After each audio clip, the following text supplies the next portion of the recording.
fidélité, fidèles téléspectateurs, amoureux de show. Jeune. Il y a eu alternance, oui. Passation pacifique, non. En réalité, le problème n'est pas à ce niveau-là. Il va jouer qui est pardon. Ça va être biso ba jeune ya lelo soki to ba moni biso na place moko to bazana pesa na biso na rien que pour te pesa na. La difficulté se trouve au niveau supérieur. Les jeunes sont vraiment difficilement éduqués. La propriété pour une femme, c'est de voir sa vie progresser. Si elle pouvait être interrompue.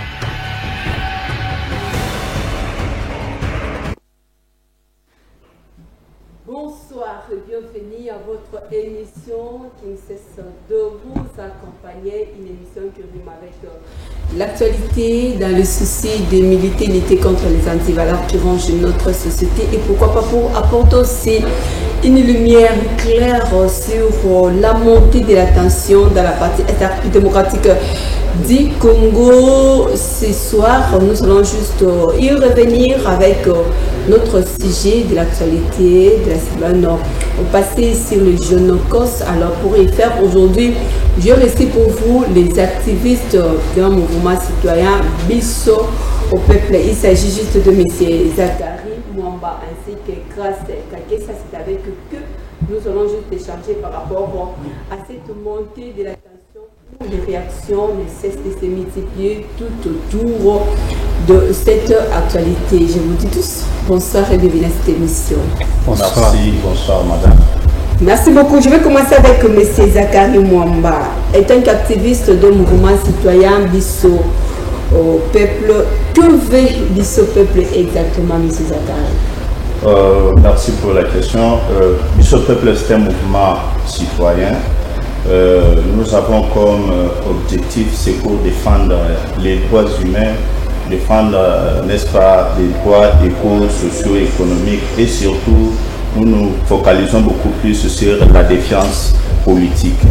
Donc, Biso peuple, c'est un mouvement qui milite pour le bien-être de la population. Lorsqu'on voit que les besoins ou bien l'intérêt général est menacé, Biso peuple est là pour répondre ou bien pousser la population, ou bien les dirigeants à répondre aux besoins de la population. Défense politique, c'est dans quel aspect parce qu'il faut aussi apporter une lumière sur ça. La défiance politique, c'est dans le sens où on parle, lorsque nous parlons des élections, lorsque nous sommes devant les dirigeants qui n'arrivent pas à répondre aux attentes de la population, Biso peuple se lance dans la rue, dans la mobilisation pour faire la défiance politique et puis dire aux dirigeants, trop c'est trop, on en a marre, vous devez répondre, soit vous êtes capable de répondre, soit vous n'êtes pas capable, vous laissez les choses à ceux-là qui peuvent répondre aux besoins de notre population. Il n'y a pas longtemps, c'était juste sur le riz de la ville province de Kinshasa en train de réclamer la vie sociale de la population congolaise. Où en sommes-nous alors avec les résidents? Voilà, c'est dans ça nous sommes en train de se focaliser. Ces derniers temps, c'est depuis un moment, Biso peuple, nous avons initié avec son coordonnateur Kassongo Ilunga, nous avons initié notre campagne dénommée Tolembi Passi. Nous sommes à la 6e étape de notre campagne Tolembi Passi, où nous sommes en train de dénoncer, non seulement dénoncer, mais aussi sensibiliser la population à se prendre en charge.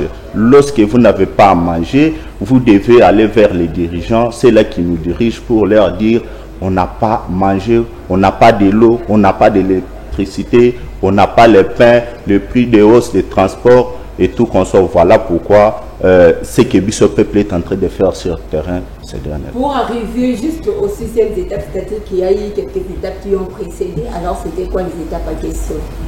Pour arriver, permettez pour la question, vous dites... Avant d'y arriver d'abord aux 6e étapes où vous réclamez que Molembi passe, c'est-à-dire il y a eu quelques étapes qui ont précédé d'abord votre 6e point, alors s'il faut moins... Nous sommes partis, je peux vous dire, vous donner comme des pistes, des solutions qu'on a à atteindre. Nous sommes passés à la Tchangou, district de Tchangou, où nous menons des campagnes ces derniers temps, avec, dans les domaines des transports, dans les secteurs des transports du REG, où quand même, il y a quand même une avancée parce que on constate maintenant ces derniers temps que les gens des transports, l'hôtel de ville est en train d'employer ces éléments pour régulariser au moins la situation sur la surfacturation avec les transports. Donc voilà un peu, il y a quand même des avancées à ce niveau-là. Merci beaucoup. On ferme au moins la page des infos sur le mouvement citoyen Bissopeuple par rapport à vos activités réalisées tout au long de cette semaine et du mois passé aussi. Revenons alors sur notre sujet du jour sur le Génocos en République démocratique du Congo. Je vais commencer toujours avec M. Zakari. En fait, je vous garde encore pour quelques moments partant de cette thématique sur le Génocos. Quel regard portez-vous d'abord sur la montée de la tension dans la partie est de la RDC? Oui, nous étant mouvement citoyen Bissopeuple, nous étant population, nous sommes en train d'observer un peu ce qui se passe à l'est dans notre pays. Nous nous sommes dit ce n'est pas du tout normal. Ce n'est pas du tout normal à ce que nous avons des autorités qui sont en place. Ils ont pour mission d'abord, premièrement, de sécuriser cette population. Et là, nous avons constaté ces derniers temps qu'il y a vraiment des avancées. Il y a un plan macabre de la communauté dite internationale qui est en train de se réaliser lentement mais aussi sûrement. Donc voilà, même ce 2 août, nous venons de célébrer et de lancer un message fort. Nous avons dénoncé le silence complice de la communauté internationale. Nous avons lancé un appel de l'autoprise en charge de notre population et la solidarité des pays africains qui sont en train de réaliser le plan des Occidentaux. Merci beaucoup. Pour ne pas monopoliser la parole avec M. Zakari, je vais avec M. Grace Kakessa de toutes les façons. Vous l'avez suivi avec beaucoup d'attention par rapport aux réactions, surtout à ce qui concerne moi, le Génocos en République démocratique du Congo. De votre côté, quelle est votre observation? Merci Madame la journaliste. Notre observation ou bien regard, c'est celle des tristesses, puisque ça fait au moins 30 ans depuis que notre partie de l'Est saigne. Étant que Congolais, ça fait très mal de voir que 30 ans passés, nos frères de l'Est continuent toujours, nos frères et sœurs de l'Est continuent toujours à perdre leur vie. Nous, étant que des citoyens et des activistes des droits de l'homme, avec notre coordonnateur de mouvement citoyen Bissopeuple, nous avons pris l'initiative, celle de notre objectif, de notre mouvement, qui est celle d'éveiller la conscience de la population, de leur dire c'est le moment de se prendre en charge. Puisque les problèmes qui se passent à l'Est, on ne peut pas laisser notre responsabilité à certaines personnes qui ont déjà démontré à l'insuffisance qu'ils n'ont pas la bonne foi, bien évidemment, de nous aider à sortir dans la condition que nous vivons actuellement. Nous, étant qu'Africains, étant que Congolais, nous devons se prendre en charge. Nous avons compris que oui, il y a cela 30 ans passés, nos autorités n'ont pas pu vraiment résoudre ce problème. C'est pour cela que notre mouvement Bissopeuple, avec son coordonnateur, a pris l'initiative de lancer un appel à ce qu'on appelle l'autoprise en charge, de défendre notre pays contre les ennemis, que ce soit internes ou externes. Mais c'est grâce lorsque vous interpellez la communauté internationale, c'est de toutes les façons. Mais pourquoi oubliez-vous les gens des droits de l'homme? Tout ce qui passe là, tout ce qui se passe sur le sol congolais, est-ce que ça échappe aussi à ces gens-là? Si je peux dire, ça fait très mal lorsque on parle des droits de l'homme et que la communauté internationale voit tout ce qui se passe en l'Est et continue à garder silence. Aujourd'hui, il faut regarder les problèmes il faut regarder l'atrocité qui se vit en l'Est, c'est plus grave même celle qui se passe en Ukraine ou à Afghanistan, s'il faut dire. Puisque nous, ça fait au moins depuis 30 ans que nos frères de l'Est continuent à perdre leur vie. Aujourd'hui, pour moi, s'il faut dire aux organisations internationales. Toutes ces organisations-là, que ce soit organisations internationales ou certaines organisations africaines, a un seul but, celle de mettre la paix. Au-delà de certaines buts, il y a aussi un but qui est celle de mettre la paix partout dans le monde.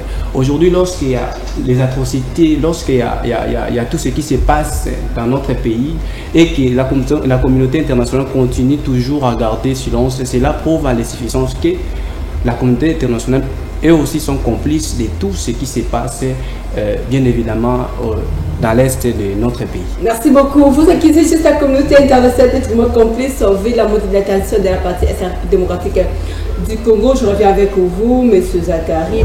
La Belgique, personne ne peut ignorer que ce sont juste les papas, soit la maman de la République démocratique du Congo, parce que grâce à eux, nous avons réussi, ou soit nous pouvons dire si haut que nous sommes indépendants. Alors, que sentez-vous comme étant apport de la Belgique face à cette montée de la tension de la partie est de la République démocratique du Congo? Ce que je peux dire là, c'est la Belgique telle qu'elle est, c'est juste un pays qui ne fait absolument rien pour notre pays. Là, je dois être clair à ce niveau. Pourquoi je dis ça? C'est parce que vous allez constater avec moi, c'est depuis, nous avons été colonisés par la Belgique depuis un moment. Et puis, si vous rentrez dans l'histoire, je ne peux pas relater ça ici, vous allez constater que la Belgique a pris le Congo comme un bien commun où toutes les grandes puissances peuvent venir et faire ce qu'ils veulent. C'est depuis la colonisation jusqu'à aujourd'hui. Et vous allez constater, je te donne un exemple des pays voisins. Lorsqu'il s'agit du Congo, Brazza, Côte d'Ivoire, tout comme ça, vous allez constater que c'est Champs-Élysées qui s'en charge. Il y a la même mise de la France. Et oui, la même mise. Et quand il s'agit de la RDC, c'est la Grande-Bretagne, c'est les États-Unis, c'est la France. Donc vous allez voir que c'est la... Croyez-vous que cette situation aussi échappe à la Belgique, ou bien la Belgique aussi entre guillemets est complice au moins de cette situation qui se passe là? La Belgique est complice, je vous dis, la Belgique est complice. Ils sont tous des mèches. Lorsqu'ils se réunissent entre eux pour parler du Congo sans les Congolais, nous voyons que ce qui est en train de se passer sur terrain, ce sont des tueries. Nos frères de l'Est qui sont en train d'être tués, mais les minéraux sont en train d'être exploités en toute sécurité. Et comment vous voulez exploiter les minéraux en train de tuer nos compatriotes? Ça, ce n'est pas cible quand même. Alors pourquoi accusez-vous de toutes les façons? Là, je vais avec M. Grasse. Pourquoi accusez-vous chaque fois, ou soit vous pointez le doigt chaque fois au moins à la communauté internationale d'être complice au moins à la situation sécuritaire de la partie est de la République démocratique du Congo, pendant que l'ennemi en face est déjà connu? J'aimerais revenir un peu sur la question que vous avez posée, les camarades Zakari, concernant les silences de Belgique. Moi, je pense que les Belges sont les premiers à commencer à faire déjà l'atrocité ici dans notre pays. Pendant la période de la colonisation, nous avons vu ce que les Belges ont eu à faire ici pour exploiter nos richesses. Aujourd'hui, lorsque nous avons aussi des agresseurs tels que le Rwanda et l'Ouganda qui nous agressent pour nos ressources, la Belgique, lui étant l'initiateur, s'il faut dire, qui a commencé bien évidemment avec ce genre des atrocités, aujourd'hui, lui, il ne peut que soutenir ces rebelles ou ces criminels qui font toujours du mal au parti l'Est de notre pays, puisque Belgique ne peut pas condamner les actes qui se font au niveau de l'Est, puisque lui étant que l'initiateur, il avait commencé cela dès la période bien évidemment de la colonisation. Aujourd'hui, comme il est en face aussi de certaines rebelles ou criminels qui font cela, il a que le choix d'être aligné derrière. C'est son silence qui pose problème plus en République démocratique du Congo, ou c'est juste son absence qui taxe au moins de tout mot que la Belgique aussi est complice de cette crise? Oui, silence aussi, oui, puisque lorsque on fait du mal à une personne et vous ne dites rien, vous n'arrivez pas à dénoncer, vous êtes complice. Comment, madame, vous voulez qu'on se le dise? Une personne est tuée aux yeux de tous et on le voit et on ne veut pas dénoncer ni sanctionner la personne qui font cela, pendant qu'il y a des organisations, comme on venait de dire, organisations internationales qui sont régies. Il y a bien évidemment des règles, même des articles qui organisent d'abord cette organisation. Mais aujourd'hui, lorsque nous sommes dans une situation où il y a la guerre en l'Est et les gens continuent toujours à perdre les vies, et pendant que les organisations là sont là et ne font absolument rien, ça fait très mal. Et pour nous aujourd'hui, je pense qu'on conteste toujours pour les organisations telles que les organisations internationales qui sont aussi d'une manière derrière tout ce qui se passe, c'est toujours rester dans la même situation que nous vivons aujourd'hui. Pour moi, je proposerais qu'aujourd'hui, si nous voulons sortir dans cette situation, c'est d'abord à nous les Africains, particulièrement les Congolais, de se prendre en charge et de défendre notre territoire. On va y arriver juste avec l'appel de la solidarité, mais chutons d'abord avec la Belgique. S'il faut demander, juste soit faire appel à la Belgique, quelle serait votre demande, moi, à la Belgique, face à cette situation de la partie Est et la RDC? Moi, je pense que la Belgique n'a rien à faire, même si on fait l'appel, puisqu'ils vont venir avec les trucs tels que nous devons se négocier, on doit se mettre autour d'une table pour négocier. Or que la question qui concerne la sécurité, on ne les négocie pas. La question qui concerne les vies humaines ou la vie humaine, cela ne se négocie pas. C'est une question qui concerne la vie des gens qui meurent au niveau de l'Est. C'est-à-dire, on doit les résoudre d'abord, on doit d'abord mettre un terme ou cesser les faits avant de se négocier. Mais aujourd'hui, on veut d'abord qu'on se négocie pendant que les gens meurent. La seule façon que Belgique peut intervenir aujourd'hui, c'est de quitter derrière, puisque lui, il en fait partie aussi, je l'acquise indirectement, ils sont derrière les organisations qui appuient bien évidemment le Rwanda et l'Ouganda pour continuer à nous engenouer dans la condition dont nous vivons. Pour moi, la seule façon que Belgique peut nous aider, c'est d'arrêter avec certaines organisations qui soutiennent bien évidemment le Rwanda et l'Ouganda de cesser de nous agresser chaque jour. Merci beaucoup. On s'est interpellé directement à la Belgique. Vous l'acquisant aussi directement de toute façon, vu son apport face juste à notre pays voisin. M. Zakari, que reprochez-vous exactement la communauté internationale face à la montée de la tension de la partie démocratique du Congo? Oui, nous reprochons la communauté internationale sur le silence que nous constatons. Beaucoup de nos compatriotes sont en train de perdre le vie chaque jour, chaque minute. Mais le silence aussi n'est pas juste une question d'absence. Il peut être moins silencieux, mais tout en agissant aussi en coulisses, on ne sait pas. Mais nous voyons avec nous tous la présence des casques bleus depuis un moment à l'est du pays. Nous avons vu comment est-ce qu'on a poussé le régime en place à aller adhérer dans des organisations qu'eux-mêmes ont créées pour juste nous embrouiller. Et puis, quelle est la suite? Donc, nous constatons que non, cette communauté internationale est en train de réaliser son plan depuis un moment qui n'a pas l'État. Donc, ça n'aura pas la balkanisation, n'aura pas le temps dans notre pays, que ce soit aujourd'hui, demain ou éternellement. Nous sommes en train de lutter aujourd'hui, former de génération en génération que le Congo restera toujours uni et indivisible. Et pourquoi la République démocratique du Congo aussi fait une chose et son contraire à la fois? Tantôt vous accusez aussi la communauté internationale d'être complice, tantôt c'est nous qui tendons aussi la main vers la communauté internationale. Quelle est votre réaction? Oui, là c'est tout à fait normal. Nous tombons là dans un système où il y a des grandes puissances qui gèrent le monde. Ce sont ces organisations-là, ce sont eux qui gèrent le monde. Pour devenir un président dans un pays africain, tu dois passer par eux. Nous utilisons leur monnaie, madame, ici. Nous utilisons même leur culture et tout consort. Voilà pourquoi on tombe toujours dans ça. Voilà pourquoi nous, État Mouvement Citoyen, nous lançons un appel de solidarité des pays africains, de revenir d'abord, de collaborer, de ne jamais se trahir entre nous pour les intérêts mesquins ou les intérêts des Occidentaux. Est-ce que les enjeux, les dangers aussi de votre côté, avez-vous fait au moins les analyses partant de ça, M. Grace? Prendre une telle décision, quand même, c'est une bonne initiative, mais les enjeux de l'ère, est-ce que c'est vraiment l'ère est propice pour dire ou non, comme dire oui aussi face à la communauté internationale?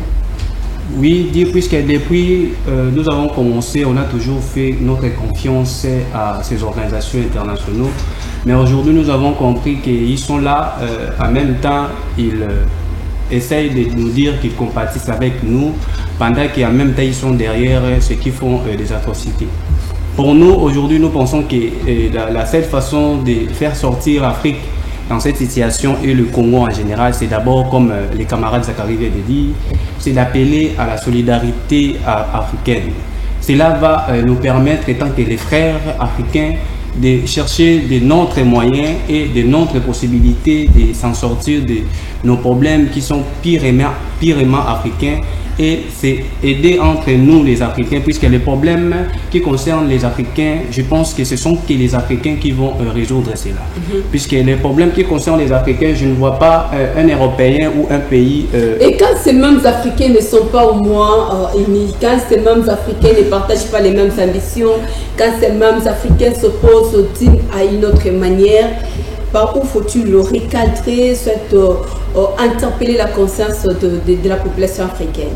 Comme la conscience fait partie aussi de notre vie étant que mouvement, c'est dans ce que nous faisons, c'est aussi une manière pour nous d'interpeller les autorités ou les dirigeants africains que le moment est venu de mettre un terme, de s'entretuer entre nous les Africains et de venir en aide. Si l'Europe est aujourd'hui Europe, c'est parce qu'ils ont eu à faire la solidarité entre eux, ils ont eu à construire l'Europe. Aujourd'hui, pour que le Rwanda ou Burundi soit développé, cela ne suffit pas seulement de venir piller ou faire des massacres ici au Congo, mais il y a aussi des moyens qu'on peut se développer en étant en bon terme, en étant en paix. On peut se développer étant que les Africains, pas seulement de créer des troubles dans une partie d'un pays pour qu'un autre pays survive. Là, ce sont des choses que nous dénonçons et nous... Je vais encore vous maintenir, moi, quelques minutes, parce que nous savons juste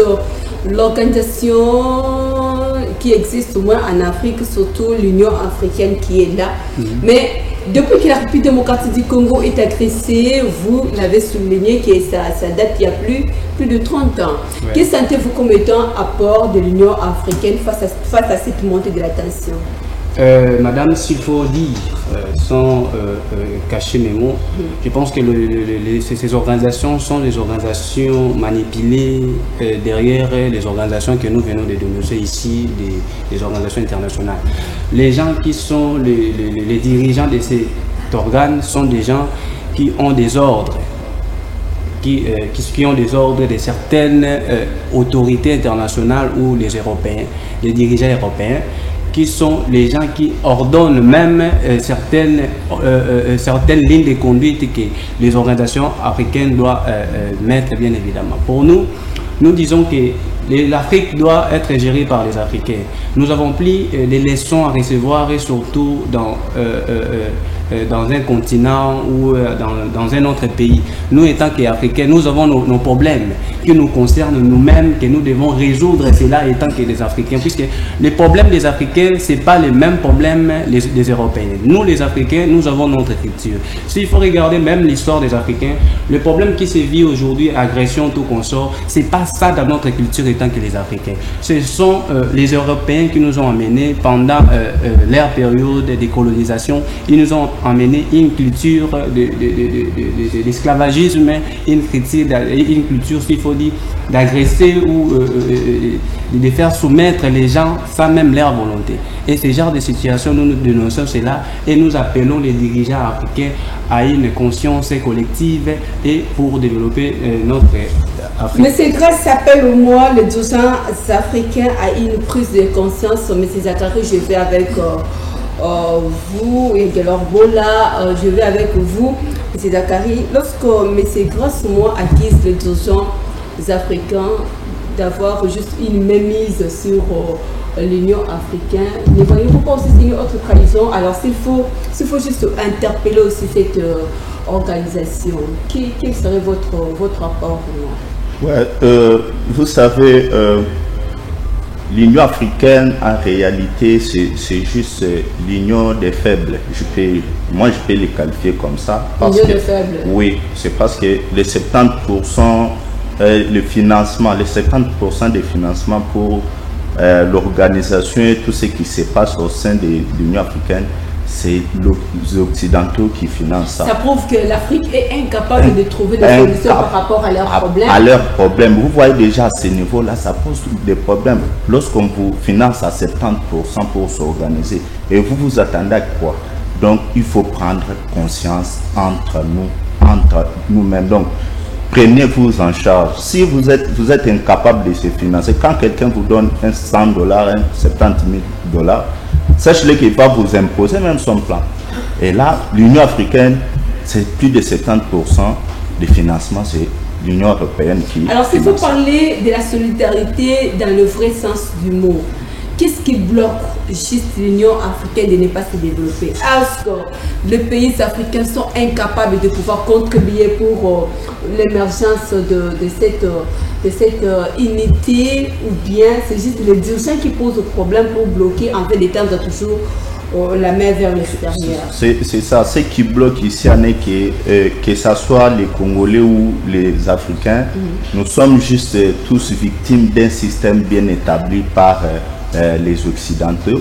D'où, une fois que vous arrivez dans les choses, vous trouvez que ici on ne fait pas ici pour ça. Quand tu viens ici, tu dois le faire pour ça et ça. Et c'est dans ça que nous nous retrouvons. Et nous voulons assez que nos dirigeants, ou bien notre population, nos populations, qui prennent quand même conscience entre eux et puis se disent que non, ce système ne répond pas à nos besoins. Nous devons créer notre propre système qui doit répondre à nos propres besoins. Et quel système alors? Je vous donne un exemple qu'aujourd'hui, il y a des pays africains, nous sommes ici, nous sommes en train de se dire ça. Le Rwanda, c'est un pays africain, mais il est utilisé par les Occidentaux pour tuer. Ce sont des pays frères. Nous sommes des frères, des voisins. Ouganda et tout consort. Le Kenya aujourd'hui est en train aussi de réaliser les plans des Occidentaux.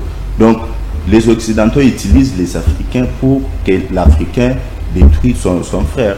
Et si aujourd'hui, c'est un système déjà bien établi, vous comprenez que ces gens ici ne sont pas là pour notre population, ils sont là pour leur intérêt, pour piller des minéraux et faire de leur pays ce qu'ils font. Et puis, vous êtes là, vous acceptez leur plan. Voilà pourquoi nous, étant des panafricanistes, nous disons non. Si les Africains peuvent prendre conscience entre eux et se dire que non, nous ne pouvons pas accepter ou bien réaliser les plans de quelqu'un qui n'aime pas notre population, que faire? Revenons entre nous et puis donnez-nous quand même de confiance entre nous et puis on peut faire les choses autrement. Voilà, je vais commencer toujours avec vous pour chuter avec cette émission parce que nous sommes arrivés à la fin de cette émission. Faire appel à l'autoprise en charge de la population face à la montée de la tension. Que préconisez-vous comme état mécanisme, M. Jacques? Oui, étant mouvement Bissau Peuple, nous organisons des campagnes de sensibilisation d'abord. C'est d'abord informer, nous formons, informer, former cette jeunesse, cette population pour leur dire, voyez les dangers, soyons les prototypes du changement si nous voulons vraiment voir le changement. Donc, aimez d'abord votre pays, aimons ces pays, nous avons que le Congo comme pays, donc nous devons l'aimer et puis on ne peut pas trahir le Congo, vous ne pouvez pas trahir votre nation pour satisfaire vos intérêts mesquins ou bien réaliser les plans de nos... Parce que nous voyons aujourd'hui nos propres frères aujourd'hui qui se sont rebellés et puis nous ont laissé... Non, nous disons, nous ne sommes pas dans la même logique. Merci si beaucoup. nous avons des problèmes, traitons ces problèmes, ça, entre nous, entre Congolais, et puis trouvons des pistes de solutions. Merci beaucoup. Je vais chuter avec M. Grâce, moi, faire appel à l'autoprise en charge de la population pour faire le chèque à l'ennemi interne et externe de la République démocratique du Congo. De votre côté, Sentez-vous que la population aussi est complice au moins à cette montée de la tension de la partie? Est-ce pour faire appel au moins à cette population? Moi, avant de dire une chose, je vais dire en partant d'un adage qui dit un peuple qui ne réclame rien ne mérite rien. Je profite pour demander à ce peuple qui me suit, est-ce que nous voulons vivre dans cette situation ou dans cette condition? Si nous ne voulons pas vivre dans cette condition, c'est le moment pour nous de se prendre en charge. En ce qui concerne nos problèmes, c'est à nous maintenant de combattre les ennemis, que ce soit internes ou externes. Internes, aujourd'hui nous avons nos frères, nos propres frères, qui sont rebellés contre notre propre pays. Et comme les camarades viennent de dire, si nous avons des problèmes qui concernent notre pays, traitons cela entre nous-mêmes. Il ne faut pas aller amener les infiltrés, les gens qui ont eu déjà l'histoire causé beaucoup de dégâts, beaucoup de problèmes au sein de notre pays, et nous amener encore une fois de plus, et cela nous rappelle des mauvais souvenirs que nous avons déjà eu à en avoir. Aujourd'hui, pour nous, nous pouvons dire seulement que tout celui qui va dans le sens peut-être de toucher des armes pour prétendre venir défendre notre pays, pour nous, on le voit comme étant qu'un ennemi du peuple, un ennemi de notre pays. Parce que nous voulons au moins défendre notre pays, mais au moins nous avons des règles, des principes qui est la Constitution. Si nous ne voulons pas d'une personne ou nous ne voulons pas des régimes en place, au moins il y a des principes et des règlements qui sont établis pour Merci beaucoup, ce n'est fini pour aujourd'hui. Monsieur Zachary Momba, monsieur Grèce. Que ça, ce sont juste des activistes de mouvement citoyen Bisso. Peuple, nous vous disons merci d'avoir accepté cette invitation. Merci beaucoup. Prenez rendez-vous pour le samedi à 10h30. Bonne suite de programme sur nos antennes. Portez-vous bien. Au revoir.